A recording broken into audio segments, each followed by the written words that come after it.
Things you will need: a picture frame and an old book.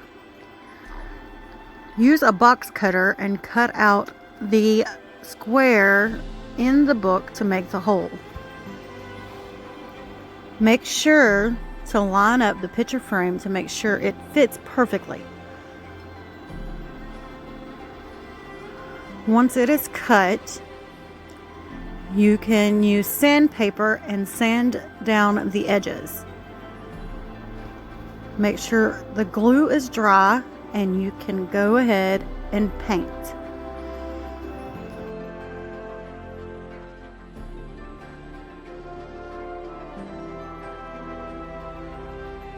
It's going to need at least 2 or 3 coats depending on the color of paint you use. I used gold to go with my picture frame.